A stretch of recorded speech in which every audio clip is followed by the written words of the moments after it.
NHK welfare ফাউন্ডেশনের উদ্যোগে অনুষ্ঠিত হলো তাম্রলিপ্ত সম্মান 2025। পূর্ব মেদিনীপুর জেলার তমলুকের একটি ইংরেজি মাধ্যম স্কুল তাম্রলিপ্ত পাবলিক স্কুলের অডিটোরিয়াম হলে অনুষ্ঠিত হলো রবিবার দিন। জেলার 5 জন ব্যক্তি এবং সংগঠনকে সমাজসেবামূলক কাজের জন্য এই সম্মান দেওয়া হয়। এনএইচকে ওয়েলফেয়ার ফাউন্ডেশনের উদ্যোগে অনুষ্ঠিত হলো তাম্রলিপ্ত সম্মান 2025। পূর্ব মেদিনীপুর জেলার বিভিন্ন এলাকা থেকে 5 জন ব্যক্তি ও সংস্থাকে এই সম্মান প্রদান করা হয়। যে সমস্ত ব্যক্তি এবং সংগঠন সমাজের জন্য দীর্ঘদিন ধরে কাজ করে চলেছেন তাদের হাতেই এই সম্মান তুলে দেওয়া হয়। রবিবার তমলুক শহরের ইংরেজি মাধ্যম স্কুল তাম্রলিপ্ত পাবলিক স্কুলের অডিটোরিয়াম হলে অনুষ্ঠানটি অনুষ্ঠিত হয়। 2006 সালে তো আমরা স্কুলের সূচনা করেছিলাম, কিন্তু আমাদের সংস্থা এনএইচকে ওয়েলফেয়ার ফাউন্ডেশন 2003 সালে প্রতিষ্ঠিত হয়েছিল। তো 2003-এ প্রতিষ্ঠিত হওয়ার পর আমার বাবা হাজী শেখ কাজেম আলী উনি চেয়েছিলেন যে তমলুকের বুকে তখন কোনো ইংরেজি মাধ্যম স্কুল ছিল না, তো উনি চেয়েছিলেন যে তমলুকে একটা ভালো মানের ইংরাজি মাধ্যম স্কুল হোক, এবং ওনার উদ্দেশ্য ছিল যে তমলুক তথা আশেপাশের অনেকটা অংশের ছেলেমেয়েরা যারা ইংরেজি পড়ার সুযোগ পায় না, তারা যেন এই স্কুলে এসে ইংরেজি পড়ার সুযোগ পায়। সেইটা উদ্দেশ্য মাথায় রেখেই কিন্তু তাম্রলিপ্ত পাবলিক স্কুলের সূচনা উনি করেন।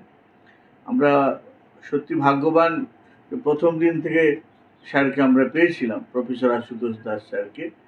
উনি প্রথম দিন থেকে আমাদের সঙ্গে যুক্ত ছিলেন। তো আমরা এনাদের হাতে হাত ধরে আমরা কিন্তু এই কাজ শুরু করেছিলাম। বর্তমানে প্রায় তমলুক থেকে 30 কিলোমিটার পর্যন্ত আমাদের বাচ্চারা এখানে আসছে।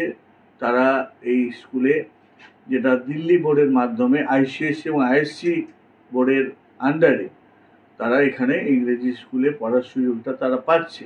এবং আমার বাবা একটা কথা আমাকে বারবার বলেছিলেন যে স্কুলে পড়াশোনার মানটা ভালো রাখবে, কিন্তু ফিস বাড়াবে না, একদম বেশি ফিস করবে না, যাতে সবাই পড়ার সুযোগ না পায়।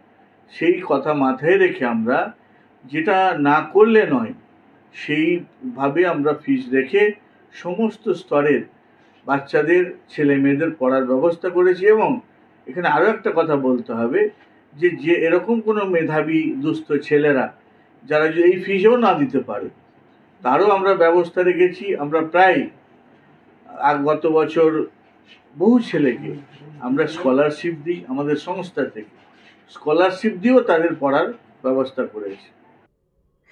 অনুষ্ঠানের অতিথি হিসেবে উপস্থিত ছিলেন তাম্রলিপ্ত পৌরসভার chairman doctor Dipendra Narayan Roy, vice chairman লীনাভা ভৈ রয়, প্রধান পৃষ্ঠপোষক প্রাক্তন অধ্যাপক আশুতোষ দাস সহ অন্যান্যরা। এই দিন মূলত শিক্ষাক্ষেত্র, পরিবেশ, সামাজিক কাজ, শিল্প সংস্কৃতি, জীবনকাল অর্জন ও মরণোত্তর সম্মান তুলে দেওয়া হয়।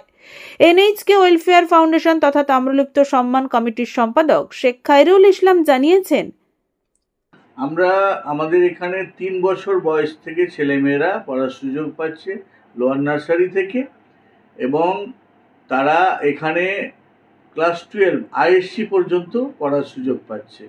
তার সঙ্গে সঙ্গে এটাও বলি যে এই ক্যাম্পাসে আমাদের সংস্থা কলেজও করেছে 2007 সালে, যেটা মৌলানা আবুল কালাম আজাদ ইউনিভার্সিটি অফ টেকনোলজির আন্ডারে এবং এআইসিটি ভারত সরকারের অধীনে যে কলেজ, সেই কলেজের মাধ্যমে ছেলেমেয়েরা এমএসসি পর্যন্ত পড়ার সুযোগ আছে আমাদের এই ক্যাম্পাসে।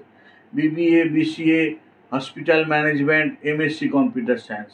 মানে আমাদের এই ক্যাম্পাসে একটা বাচ্চা যখন 3 বছরের বাচ্চা আসবে, সে মাস্টার ডিগ্রি কমপ্লিট করে বাইরে বেরোতে পারবে, এই সুযোগ সুবিধা আছে।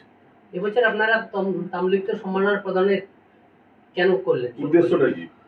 আমাদের উদ্দেশ্য হলো যে তমলুক তথা আশেপাশের মানুষজন যেভাবে আমাদের সহযোগিতা করেছেন, আজ আমরা যেখানে পৌঁছেছি, তার জন্য সত্যি যদি কৃতিত্বর কেউ ভাগিদার হন, তাহলে কিন্তু তমলুক এবং আশেপাশের মানুষজন। আমরা আজকে যে সম্মানিত হয়েছি, আজ যে এত উঁচু জায়গায় পৌঁছেছি, প্রায় আমাদের 1600 থেকে 1700 বাচ্চা পড়াশোনা করছে।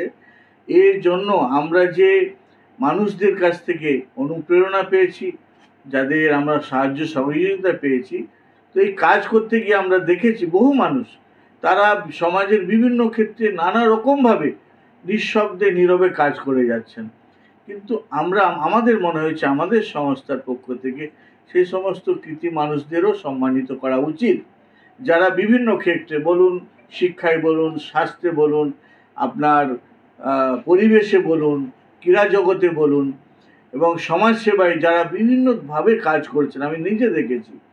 তো আমরা এই ছোট্ট একটা উদ্যোগ নিয়েছি যে তাদেরও সম্মানিত করা।